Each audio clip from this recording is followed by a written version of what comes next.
neighborhood and in the mountainous part of the city. After the explosion, electricity and water were cut in many districts of the city of Meridian. Residents were advised to unplug electrical appliances. Ivan Fedorov, the legal mayor of Miglatal, joked that the invaders in the deep rear continue to violate security measures. It is worth noting that detailed information about the nature and location of the explosion was not provided.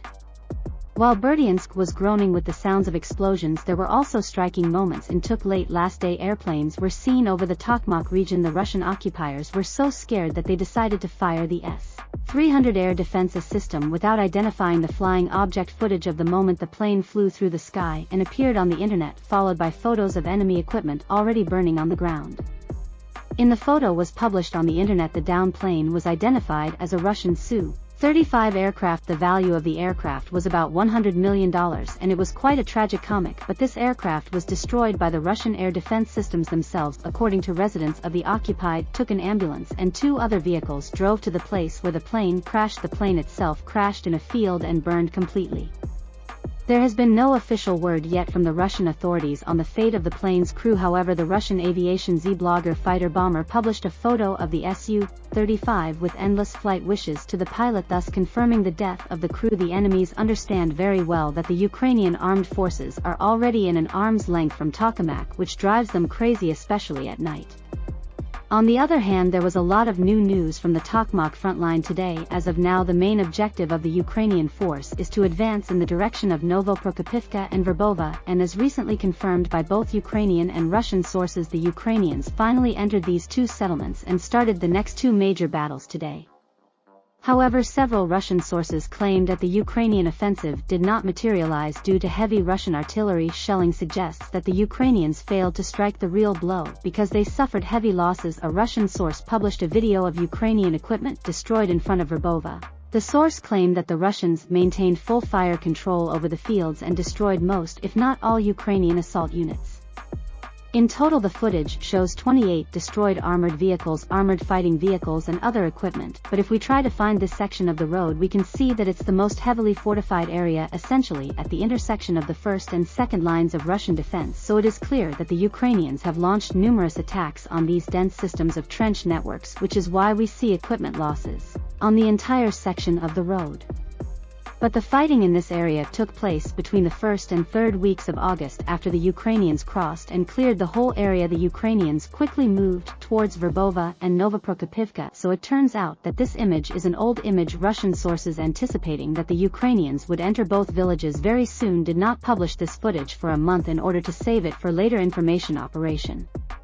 According to the recently released footage of Ukrainian fighters, the most intense fighting is taking place in the vicinity of Novoprokopivka. This is not surprising because the Ukrainians had already broken through the main line of fortifications coming from the north and established control of key tactical heights around the settlement.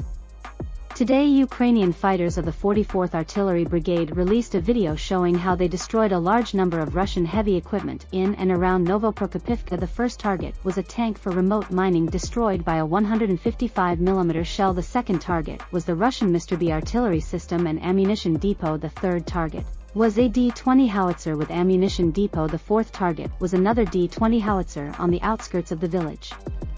Weimar's crews also participated in counter-battery fire and targeted the Russian medium-range artillery Oregon, bringing the confirmed Russian losses in the vicinity of Novoprokopivka to 5. Meanwhile, Ukrainian reconnaissance drone operators have released footage showing how they spotted an ammunition depot of Russian forces in the trenches just behind Novoprokopivka. Judging by the footage, the ammunition had just arrived because the Russians were hurriedly trying to place it in shelters. Unfortunately for the Russians, the coordinates were immediately transmitted to the artillery and the ammunition was destroyed. Another recently published video shows how the Ukrainians spotted a Russian assault unit trying to regain lost positions by counterattacking. The Russians were immediately hit with cluster munitions, and the counterattack was immediately cancelled.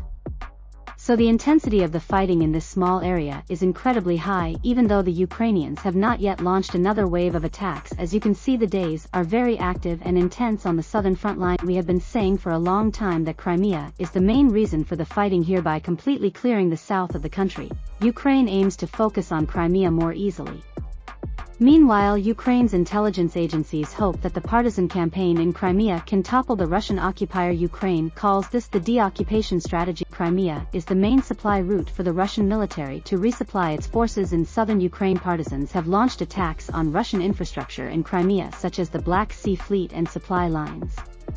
In March, Ukraine's main intelligence directorate reported an attempted attack on the warehouse storing Caliber cruise missiles, which routinely hit targets across Ukraine. Some emerging reports claim that partisan groups have been organized in the region. According to the report, these groups have thousands of members. Of the Ukrainian Special Forces have established a Ukrainian National Resistance Center, which leads to the organization, training, and recruitment of resistance movements.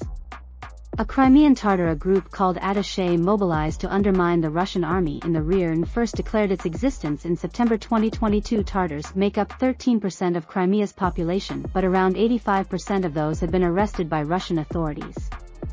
Most of what is known about the attached stems from Telegram posts. The Ukrainian hacker group Beirut claimed that Atesh was the brainchild of the Ukrainian Center for Information and Psychological Operations, part of the Ukrainian Special Forces. Tatar partisans claim to have recruited up to 4,000 Russian soldiers to survive the war by sabotaging their own equipment. They provide an intelligence so that the Ukrainian army can strike targets in Crimea and carry out acts of defiance.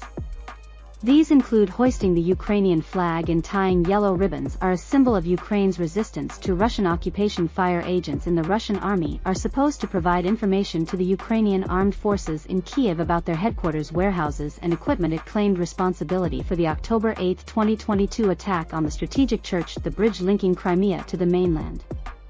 In addition, the Russians have stepped up counterintelligence operations against Ukrainian agents. Earlier this month, the FSB arrested a man it said was gathering intelligence on Russian military assets in Crimea.